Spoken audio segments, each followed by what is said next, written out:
우리에게 주실 하나님의 말씀 함께 먼저 찾아보겠습니다. 신명기 32장 말씀입니다. 신명기 32장 1절에서 7절 말씀을 우리 함께 교독하겠습니다. 32장 1절입니다. 하늘이여 귀를 기울이라. 내가 말하리라. 땅은 내 입의 말을 들을지어다.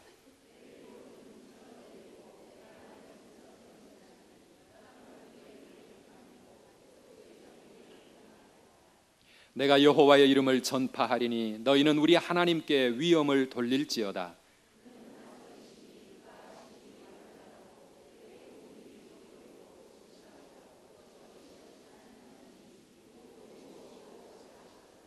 그들이 여호와를 향하여 악을 행하니 하나님의 자녀가 아니요 흠이 있고 삐뚤어진 세대로다.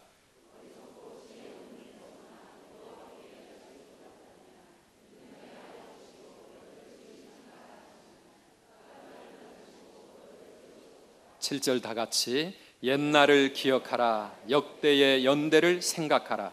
내 아버지에게 물으라. 그가 내게 설명할 것이요 내 어른들에게 물으라. 그들이 내게 말하리로다. 아멘. 아멘. 할렐루야.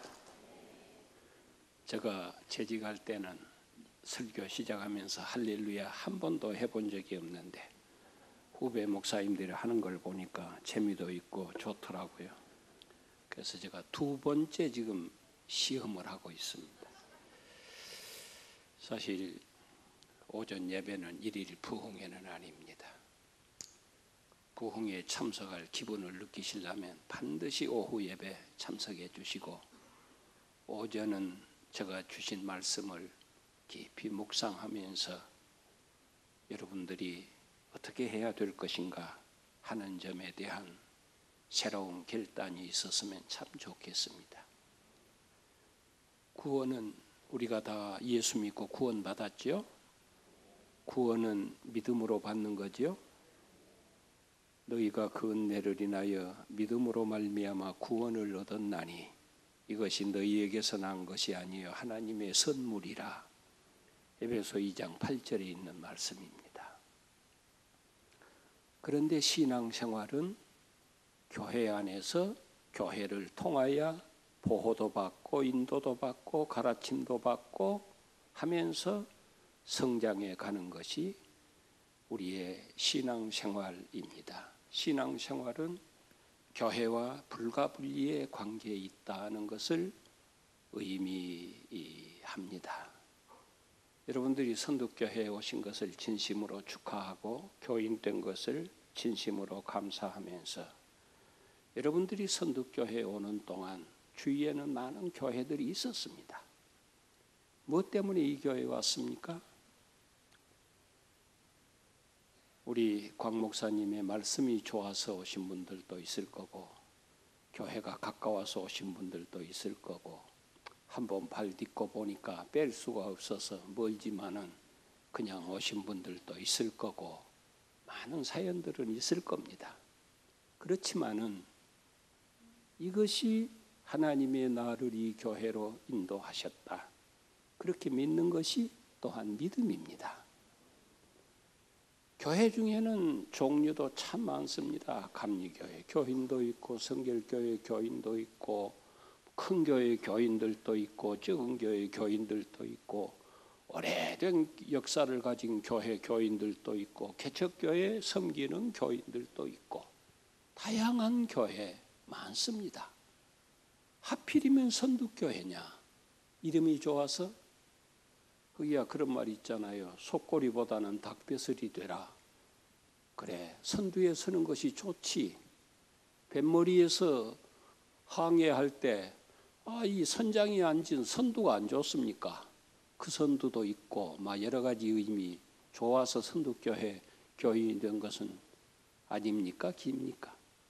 어쨌든지 제가 오늘 증거하는 말씀을 여러분들이 듣고 가만히 생각해 보면 많고 많은 교회들 중에 하나님이 왜 나를 이 교회에 인도하셨는가 하는 점에 대한 자부심과 긍지를 갖게 되리라고 확실히 믿고 또한 여러분들이 그렇게 되기를 바랍니다. 신명기는 모세가 오경에 쓴 마지막 말씀입니다.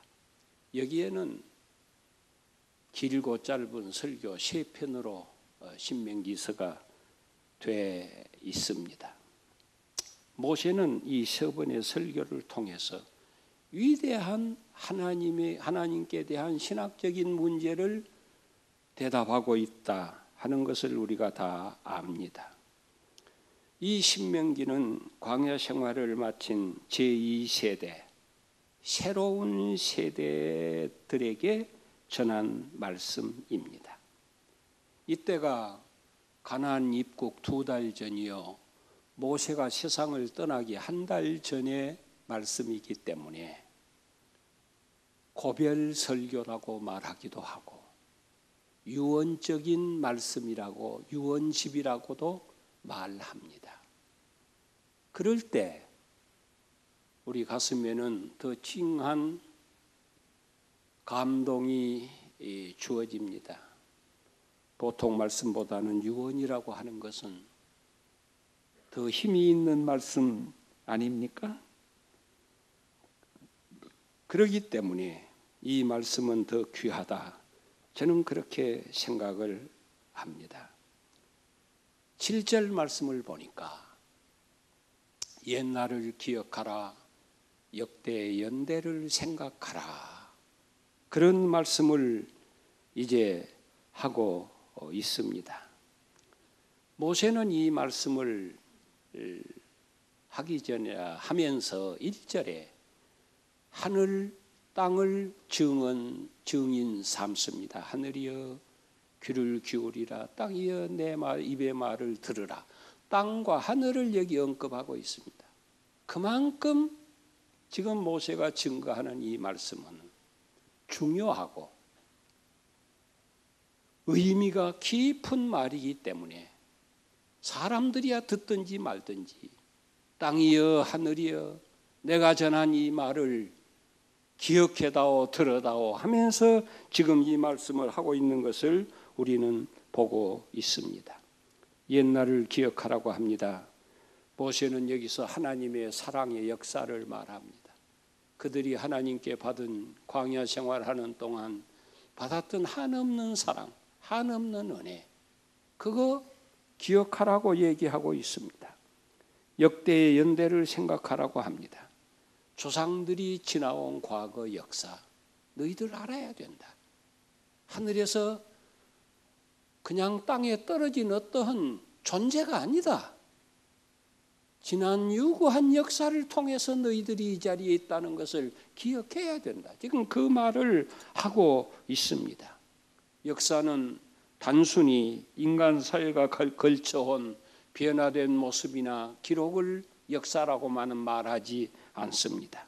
어떤 분은 역사는 되풀이된다고 했습니다.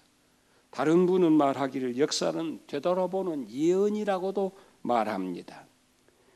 역사는 모든 것뿐만 아니라 미래까지도 우리에게 가르쳐주는 자료가 된다, 그렇게 말하는 이도 있습니다. 사서 3경 중에 나오는 말인데 중용에는 이런 말이 있습니다. 미래를 알려고 하거든 과거를 돌아봐라. 거기에 너희의 미래가 있다. 그런 말을 하고 있습니다. 과거 없는 내가 존재할 수 없는 것처럼 역사도 똑같다는 겁니다. 지난날의 역사는 이제 우리와 아무 관계가 없는 어떠한 이제 기록의 페이지로만 남는 것이 아니다 이거예요. 그 가운데 우리의 미래가 있고 그 가운데 우리가 가야 할 길이 있다. 그것을 우리에게 설명해 주고 있습니다. 우리는 흔히 승용차를 타면서 후진을 하면서 전진을 하면서 백미러를 봅니다. 백미러는 단순히 후진만을 위해서 있는 것은 아닙니다. 잘 가기 위해서, 안전한 전진을 위해서 힐끔힐끔 우리는 백미러를 쳐다봅니다. 역사가 백미러라고 하면 이것 없이 잘 전진할 수가 없고 이것 없이 안전운행을 할 수가 없다는 거예요. 우리의 지난날의 역사, 교회의 역사, 우리 개인의 역사, 선두교회의 역사, 우리 교단의 역사, 이거 알아야 바른 신앙, 제대로 된 신앙을 할 수가 있다, 그 말입니다. 이스라엘은 제2차 세계대전 때 600만 명이 학살을 당했습니다. 그들은 조상들이 학살당한 수용소 건물에 이렇게 써붙였다고 합니다. 그들의 만행은 용서해 주자. 그러나 잊어버리지는 말자. 그랬다고 합니다. 그래서 그들은 홀로코스트 박물관을 세웠습니다. 박물관에 진열된 것 보면 자신들의 조상들이 불타 죽으면서 흘린 기름으로 만든 비누가 전시되어 있고, 지하에 갈 것 같으면 알 수 없는 음성이 계속 반복됩니다. 그것은 150만 명의 참 무참히 죽은 어린 아이들의 이름이 사람은 듣든지 말든지 밤낮 없이 계속 반복되면서 그들의 이름이 불려지고 있다는 겁니다. 원수를 갚자는 게 아닙니다. 우리의 지난날의 역사가 이렇다는 겁니다. 그들에게 무엇을 가르쳐 주겠습니까?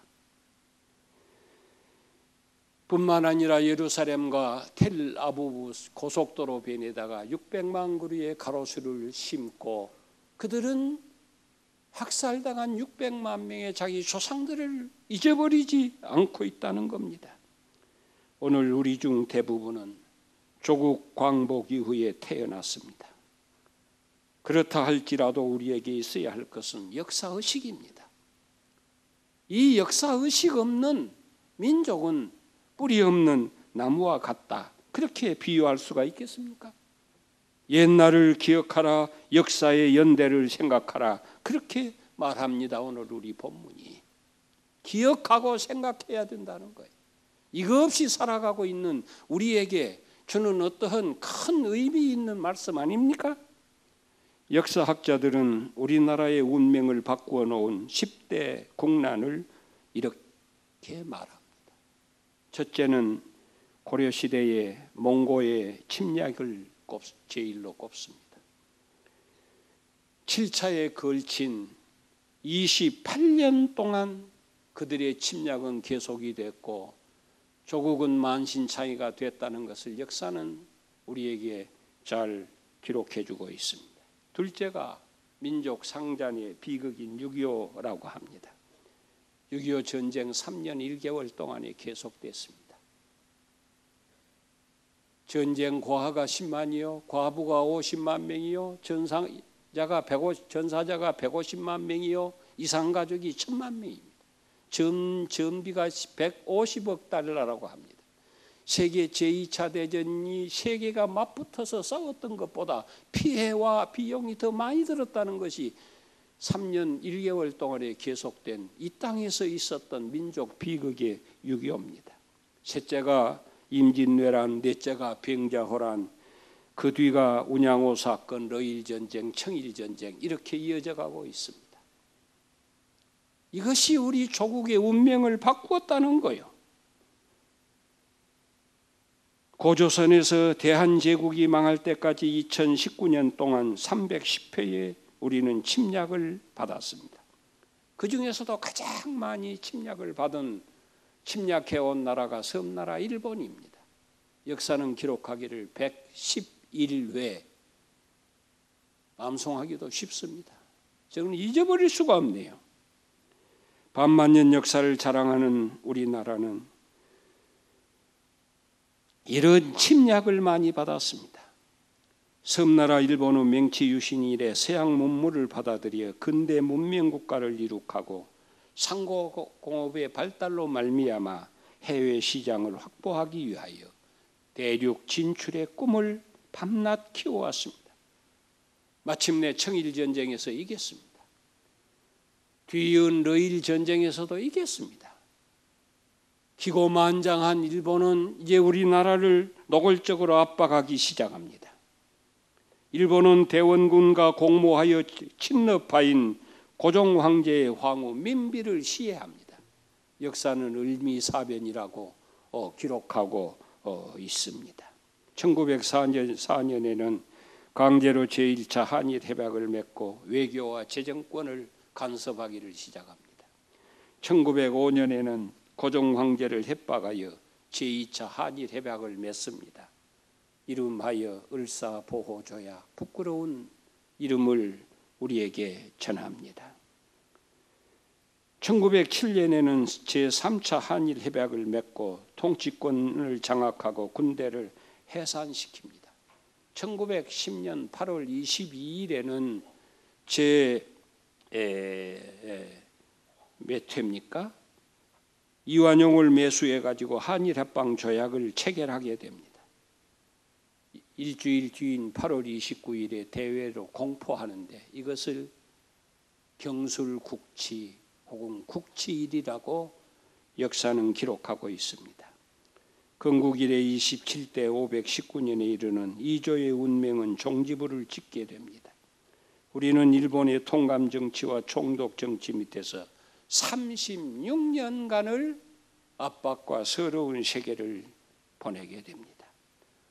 나라 잃은 망국의 비운을 슬퍼한 민충전공은 자결로서 항거했고, 기독교인 이재영은 이완용을 암살하기 위해서 미수에 그쳤습니다. 1909년 10월 26일 아침 애국자 안중근은 한일 합방의 원흉인 이등방문을 만주 하르빈역에서 저격하여 쓰러뜨립니다. 우리의 가슴을 시원하게 해준 엄청난 사건입니다.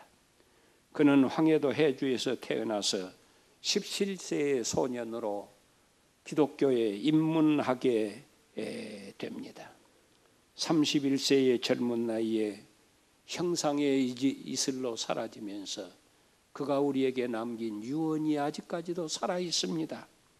대한 독립의 소식이 천국에 들려오면 나는 거기서도 춤을 추며 만세를 부르겠다.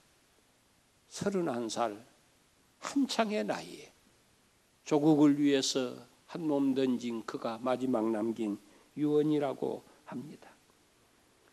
일본은 한일 합방 후 사기 정책을 이제 세웁니다. 그때가 1910년이니까 20년까지는 땅을 뺏어야 되겠다. 전국토를 측량합니다.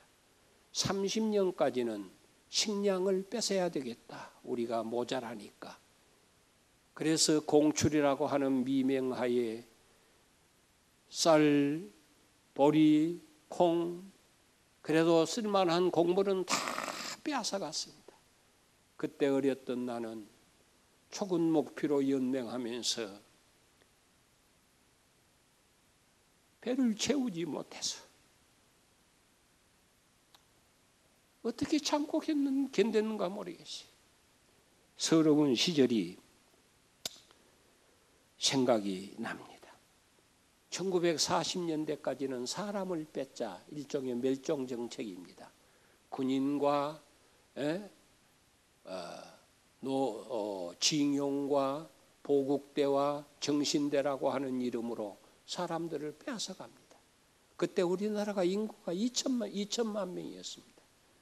그들에게 끌려가고 이렇게 한 인구가 120만 명입니다. 여러분, 그 2천만 명 인구 중에 노인 빼고 아이들 빼고 부녀자들 빼고 하고 나면, 그래서 7 식구였던 우리 집에도 우리 장형, 중형, 징용으로 일본에 가서 얼마나 탄광에서 고생한지 몰라요. 우리 아버지는 보국대로 끌려가서 군자기지에 노역을 해야 했습니다. 그런 세월이 우리 앞에 있었습니다. 일본은 조선을 완전 속국으로 만들기 위해서 언어와 글과 문화를 빼앗고 역사를 변조했으며 조선인을 일본인화시키기 위해서 창씨개명을 단행하게 됩니다. 창씨개명은 일본 이름으로 성도 이름도 바꾸는 거예요. 저는 팔자에 없는 이름이 2개나 됩니다. 창씨개명을 안 한 사람들이 있습니다. 그들을 무적자라고 합니다. 애국자들 중에 몇 분이 그거 안 했습니다. 그걸 안 하면요, 아이들을 학교에 보낼 수 없지요. 취직을 할 수가 없지요. 관공서의 어떤 일이 도무지 진행할 수가 없습니다. 가장 중요한 것은 배급을 못합니다. 배급을 못하면 생명줄이 끊기는 거예요. 이제 죽는 거예요. 그래서 1940년에 시작했던 35년에 시작했던 이 창시개명이 1940년대 100% 완수가 됩니다. 창시개명 안 한 사람이 옛날에 국민이 아니니까 무적자가 되지요. 여러분 단재 신채호 선생을 잘 알지요. 무적자로 살았습니다. 한마는 안중근 의사가 옥고했던 여순 감옥에서 수임번호 411번호를 달고 9년 선고를 받은 후에 8년을 복역하고 1년을 남긴 뒤에 옥사를 했습니다. 그가 고국에 유해가 고국에 왔을 때에 무적자라고 해서 매장 허가를 안 해줬어요.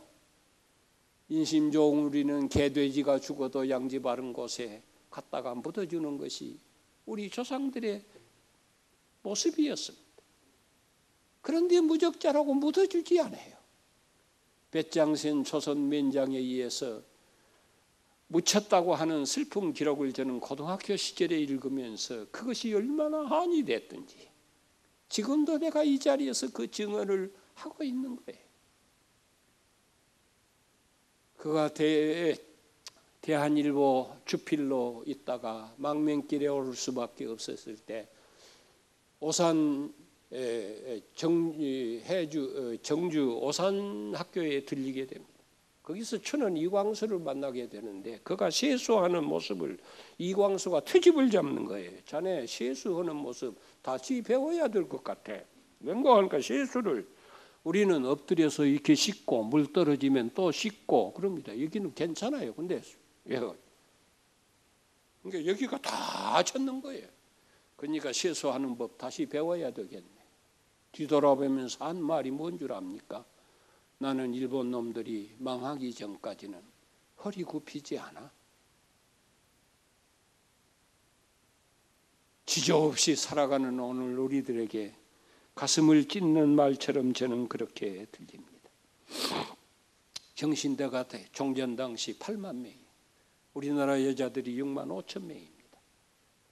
그들은 낯설고 산설고 참 저 오지 일본 놈들을 위해서 이제 참 전쟁을 일으킨 그들 위해서 몸도 마음도 만신창이가 되면서 다 갈기갈기 찢기면서 살았던 그들입니다. 하늘 가는 떠가는 구름을 바라보면서 한숨 쉬고 노래하는 새를 보면서 부러워했던 이 땅의 우리 누나들이었습니다. 그들의 맺힌 한은 아직도 풀어주지를 않습니다. 인정하지를 않습니다. 이게 이웃나라 일본의 모습입니다. 창시개명 이름 성 바꾸는 거 아닙니까? 우리나라 성 가운데 여기 성갈롬이라고 하는 욕이 있습니다. 그런데 그렇게 하다니 이게 말도 안 되지 않습니까? 이 창시개명 안 할 수가 없었다는 이유를 제가 말씀을 드렸습니다. 곡성의 유건영 씨는 총독 미남이 총독에게다가 항의서를 보냈어요. 이것은 우리가 할 짓이 아닙니다. 후환이 두려워서 자살했습니다. 저 고창의 소건영 씨는 창시개명을 끝까지 거부했습니다. 농촌에서 살았지만 거부했어요. 그러다가 어느 날 아이들이 퇴학 통지서를 받아가지고 오는 거예요. 이유는 창시개명 안 했다는 것 때문이에요. 나의 고집이 자식들에게까지는 아니다 싶어서 그는 창시개명을 했습니다. 자식들 다시 복학시켰습니다. 그리고 가슴에 돌 안고 웅덩이에 빠져서 자결했다는 기록이 있습니다. 김문집 씨는 문화평론가였습니다. 창시개명 끝까지 버티다가 안 할 수가 없어 창시개명을 하면서 인우 구소 구리에라고 하는 말로 창시개명을 했습니다. 무슨 뜻입니까? 자기 이름을 새로 이제 호적에 올리면서 개똥같이 더러운 놈. 그게 인우 구소 구리에라고 하는 말이에요. 이름이 하도 이상하니까 경찰이 불러가서 그를 조사를 하게 되는데 역사는 행방불명. 그게 결론입니다. 서럽고 한많은 민족이었습니다. 우리는 흔히 이 민족의 역사를 반만년의 역사라고 자랑합니다. 그러나 우리 반만년의 역사는 슬프고 부끄러운 역사입니다. 함석헌 선생은 뜻으로 본 한국 역사에 이런 글을 남깁니다. 쓰다가 말고 붓을 놓고 눈물을 닦지 아니하면 안 되는 역사. 눈물을 닦으면서도 쓰지 아니하면 안 되는 역사. 섹스피어는 못 읽고 괴테는 몰라도 이 역사는 알아야 한다. 그래, 수천 년을 두고 매맞고 짓밟히고 조롱받고 속인당한 이 백성을 생각하면 눈물 없이 넘어갈 수가 없다. 나라 잃은 서름을 가슴에 하는 이 민족의 장례는 꺼져가는 등불과 같았습니다. 그러나 애국지사들은 생명을 아끼지 않고 일본과 싸웠으며 잃어버린 조국을 위해서 다시 찾아야겠다고 하는 독립운동이 계속된 것은 물론 말할 것도 없습니다. 한국교회도 조국의 독립과 신앙의 자유를 위해서 일본과 싸웠습니다. 일본은 한일 합방에 아주 장애물이 되는 것이 교회다. 저기서 애국자가 생기고 저 조직이 아주 참 협조를 하지 않는다.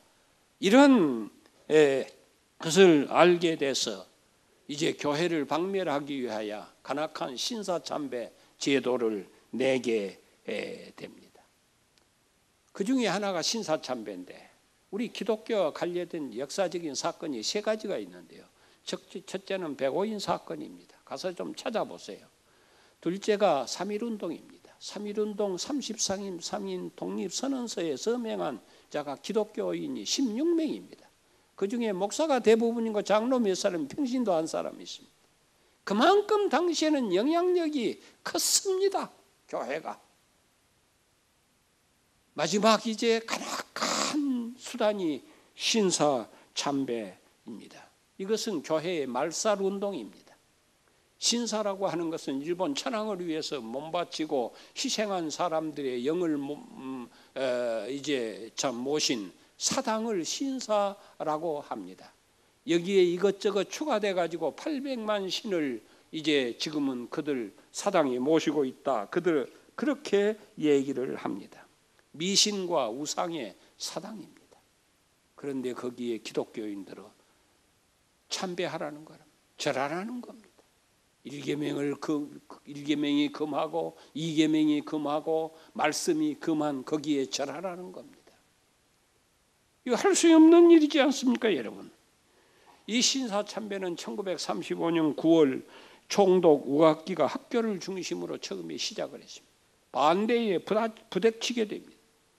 평양 숭실학교, 숭의전문학교, 숭의학교 등등 1938년 2월까지 18개 학교가 문을 닫으면서 신사참배를 거절했습니다. 총독부는 교회의 신사참배 계획을 세워 회유와 강압적인 악랄한 방법으로 1938년 9월 달에 모이는 대한예수교 장로의 제27회 총회 때 총회적으로 가결을 하도록 가진 협박을 다했습니다. 총대가 촌에서 올라가면 촌에서 미리 다 협박하고 해가지고 가표 던지시오. 그리고 총회 모일 때 두 사람 건너 한 사람씩 사법경찰관이 앉아가지고 협박으로 그렇게 했어요. 가만 묻고 부도 묻지 않고 그냥 통과시켜버려요. 불법적으로. 우리 28회 총회가 일본 신사 앞에 절하자.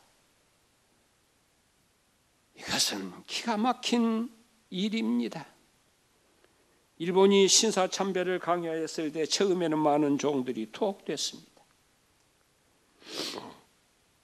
더러는 일체의 회유와 협박에 두 손을 들고 더러는 너무나 고생이 심하자 변절자도 생기고 그러나 옥중에서 7년 또는 5년 옥중에서 믿음을 지키다가 해방이 되자 추록한 성도들이 평양 감옥에서 21명, 기타 감옥에서 한 5, 6명, 30명이 조금 못 되더라고. 제가 역사를 보니까. 온 한국교회가 일본의 천조대신 앞에 무릎을 꿇었어도 어두운 감방에서 신앙의 절개를 굳게 지킨 신앙의 용사들이 남아 있었습니다. 교회당 건너편에다가 가미따나를 세워놓고 예배 전에 일어서서 전부 다 거기다 절하고 동방요배하고 그리고 앉아서 예배드리고 이게 말입니까? 여러분 뭐입니까? 이게 한국 교회가 그렇게 수치스러운 물 당하게 됩니다. 이사야 6장 13절에 밤나무 상시루 나무가 배임을 당해도 그 그루터기는 남아있는 것 같이 거룩한 씨가 이 땅에 그루터기라. 제가 시계를 보는 이유가 30분까지 제가 한다고 약속을 했습니다.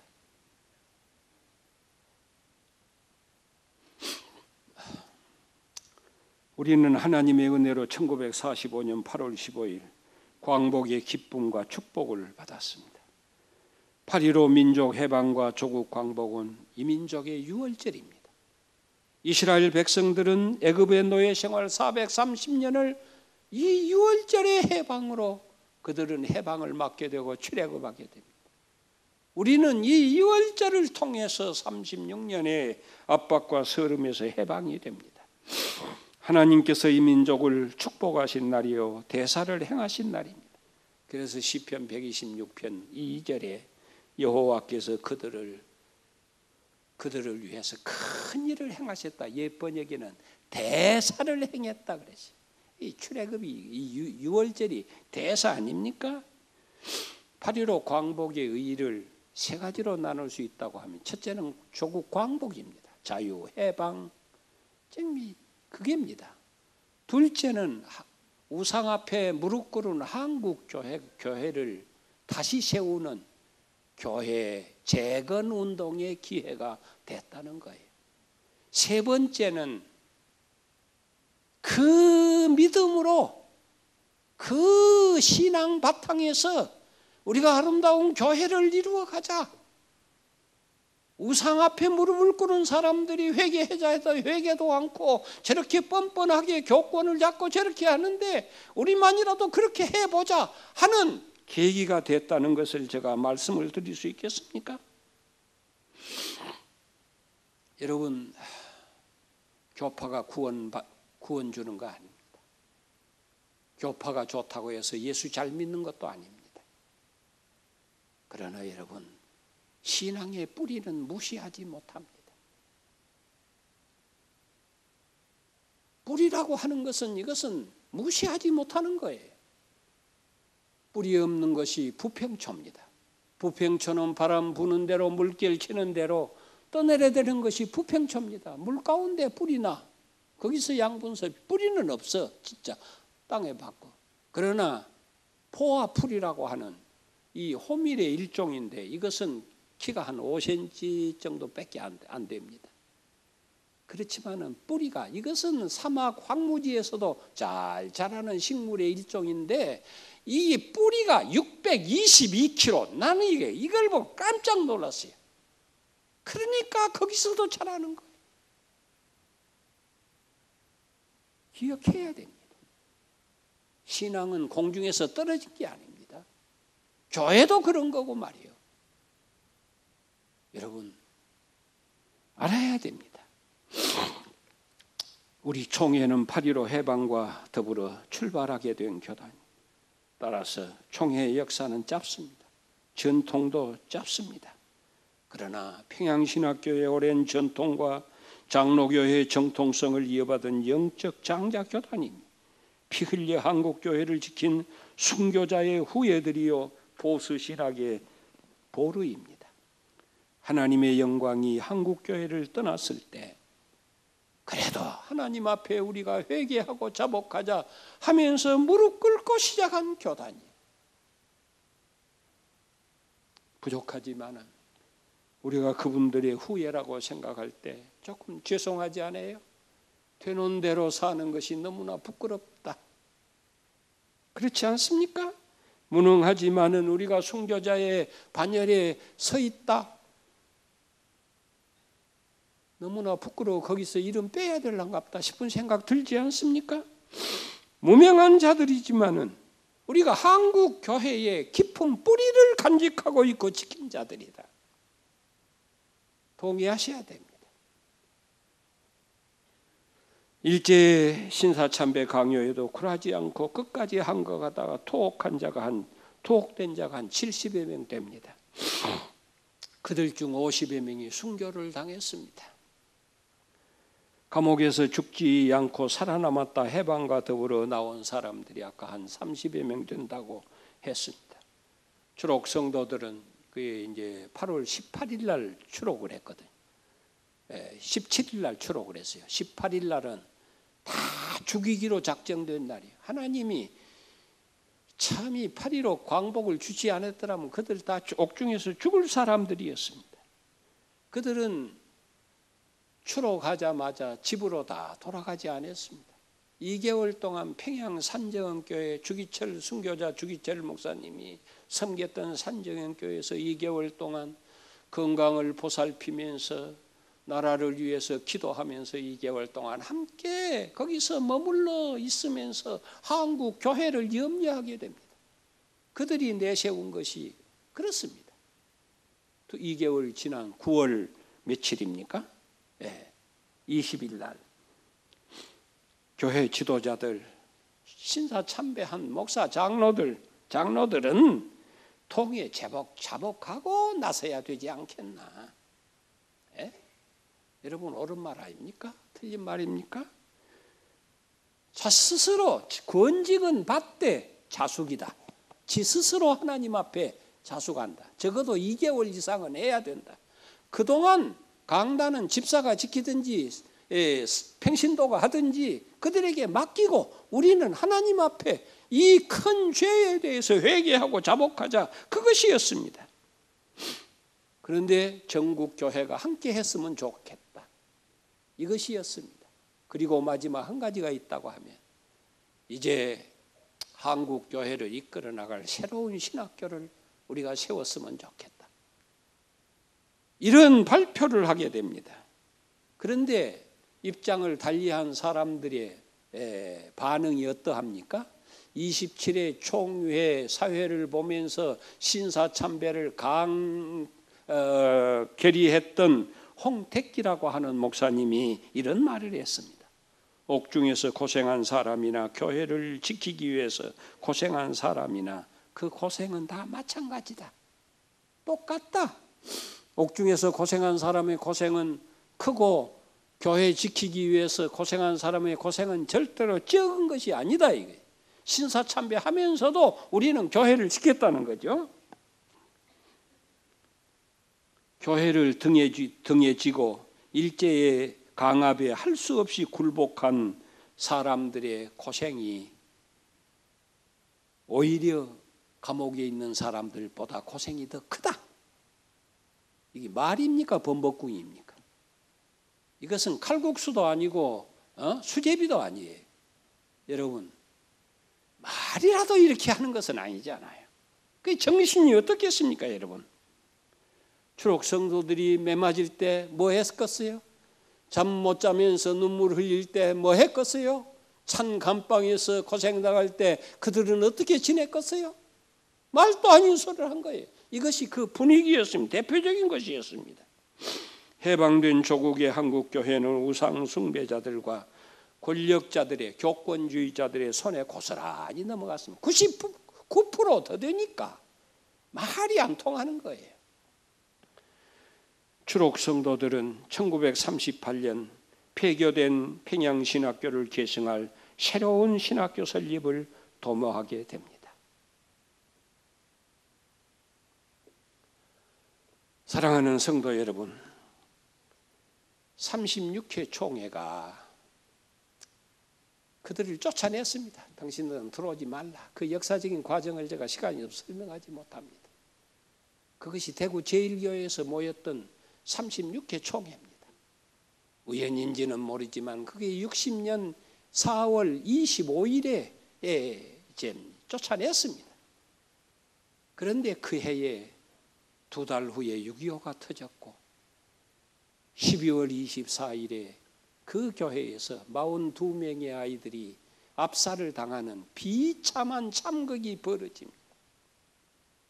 우연이라고 말하기는 너무나 이상하지 않아요? 저는 그렇다고만 말하지는 않습니다. 그러나 말입니다. 우리의 신앙의 선배들은 믿음의 선한 싸움 항상 이겼습니다. 쫓겨나면서도 신앙 한 발자국도 물러서지 않았습니다. 예배당은 내주면서도 십자가는 붙잡았습니다. 모든 거 포기하면서도 주님 붙잡았습니다. 요셉처럼 억울한 누명도 많이 쓰고 예레미야처럼 눈물로 세월을 보내면서 스데반 집사처럼 돌무더기 속에 맞으면서도 바울처럼 멸시천대 받으면서도 그렇게 살았던 분이에요. 쫓아내니까 어디로 가겠습니까? 우리도 흩어지면 죽는다. 그렇게 해서 교단이 창설됩니다. 어쩌다가 이 교회 우리가 발을 들여 놓았는지는 모르지만은 그래도 이 교회의 일원이고 교단 소속이라고 하면 우리의 신앙의 뿌리는 알아야 안 되겠습니까? 일일 부흥회라고 했는데 내가 부목사님이 그러더라고. 부흥회에 참석하려면 오후 예배 참석하십시오. 이 시간은 내가 그런 마음으로 나이 많은 늙은 목사가 내가 어디 가서 무슨 설교를 하면 그 목사님이 다 할 설교. 그러나 이런 말씀은 목사님들이 잘 못할 거다. 이분들이 누구에게서 그런 말을 들을 수 있겠나? 저는 교파 찬양하는 목사 아닙니다. 저는 이력도 다양합니다. 많은 이 말만큼은 제가 모세가 한 달 전에 이 옛날을 기억하라 역대의 연대를 생각하라고 하는 말씀을 던진 것처럼 저는 우리 그런 뿌리의 후예들입니다. 잘 믿으려고 애씁시다. 잘하려고 힘씁시다. 결론은 거기입니다. 주님의 위로와 평강이 선두교회 성도 여러분에게 있기를 주님의 이름으로 축원합니다.